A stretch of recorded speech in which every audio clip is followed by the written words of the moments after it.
Once one has been to these challenging, terrible places, they're always strangely drawn back. Because there's nothing that can compare to seeing the raw reality of the basic human need for survival.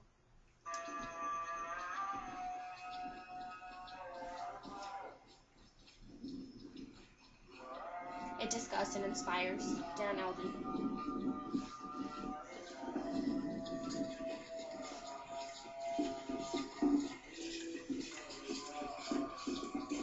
Tuesday, May 12th, 2003, 5:05 a.m. Well, after having seen the suffering of the civilian population in northern Uganda, BBC. I'm appalled, frankly. It's a moral outrage to see thousands of children that have been abducted, that are maltreated, that are going through the most horrendous torture by the rebel movement, and also the same groups now being neglected to some extent by the whole international community. I cannot find any other part of the world having an emergency on the scale of Uganda with so little international attention.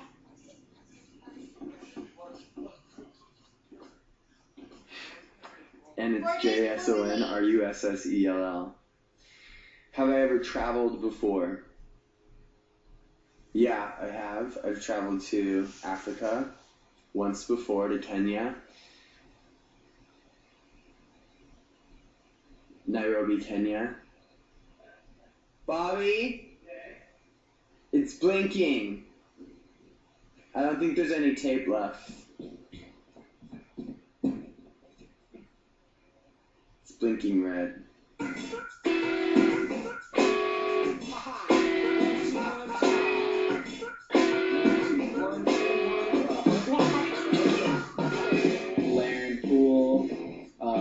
Interview number 1, Bobby Bailey.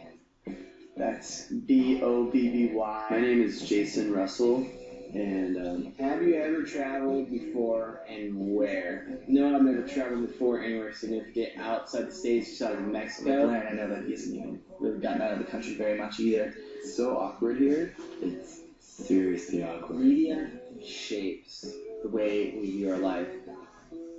What you see in magazines, what you see on the TV screen, what you see in the movie theater is what you know about life. So in a sense, media is life.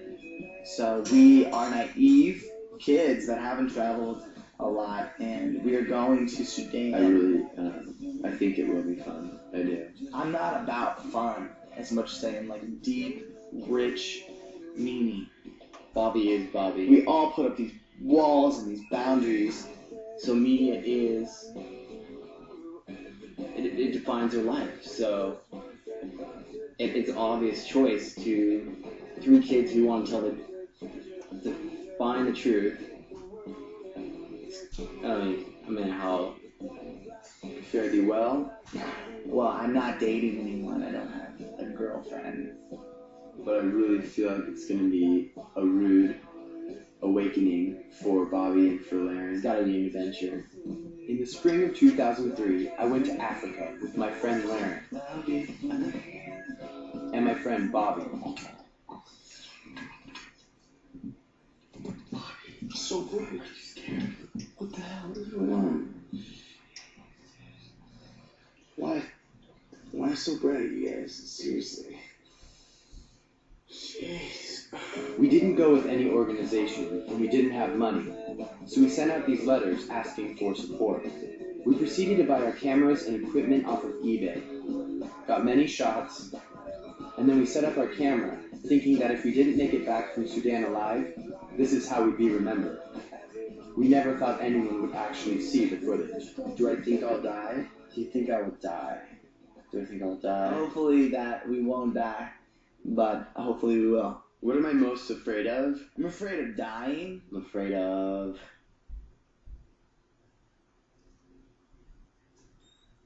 people seeing this movie and maybe thinking differently of me, because I'm still the same person that they've always known. Colin Powell has been quoted as saying, "There is no greater tragedy on earth today as the one that is unfolding in the Sudan." He says this because over 2 million have died. and 5 million have fled the country because of the 20-year-long war between the North and the South. The Southern Sudanese have experienced a Holocaust unlike any other since World War II. I had discovered this information a little over a year ago, and promptly afterwards decided to go to Sudan, wanting to document this hidden Holocaust and understand the repercussions of such a war as this. I also learned that because of the danger of the war, no one was permitted to fly into southern Sudan. But we decided to go, so we prepared for the worst. You're going for a reason. I mean, you are going to do see how bad it is, and to share that with other people. And I think that in itself is something that is worthwhile, and that you can bring back to those of us that don't know how bad it is. Then I get sad again. I love you too. I know. It's just not easy. My heart's We left the day the war in Iraq started. President Bush told us not to travel to disarm the Iraqi regime, but we got on the plane anyway.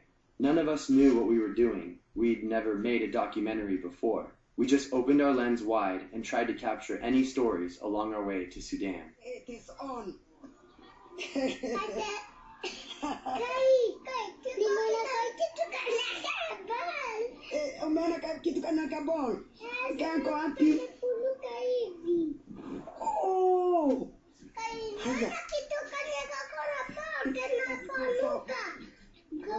We arrived in Kenya and immediately started documenting a woman named Mama Sephora, who single-handedly started an orphanage called Huruma. She has over 100 children. She invited us to one of the Sunday services without informing us that it's customary in Africa for guests to introduce themselves.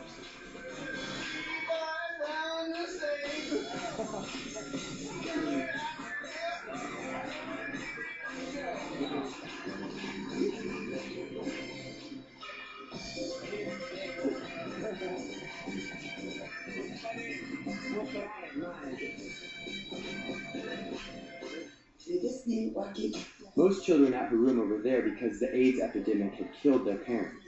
So we stay with these children. They slept 4 to a bed and were often fed just once a day.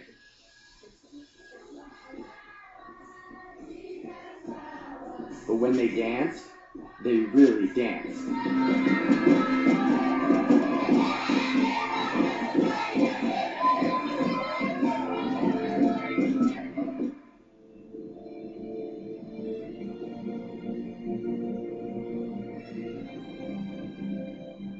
We left Kenya and headed to the country we had set out to explore and conquer, Sudan. We came to this country as naive travelers, but we were determined to face the danger head-on and leave as warriors. After a treacherous journey, we finally arrived in Sudan, on top of the Nuba Mountains. And with it came a shocking 130-degree heat. And right from the start, we could tell this was not the adventure we had expected. There wasn't much to do. I'm just trying to get to, the most depressing shot ever. The most depressing shot ever. So we blew up a termite hill. I know what they got coming. Bobby on fire. Fought off a huge snake. Do you feel it in pulling? Oh, there it comes. Shut up.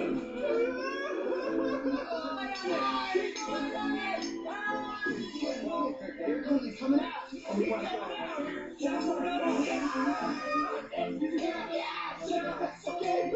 Oh, you got it.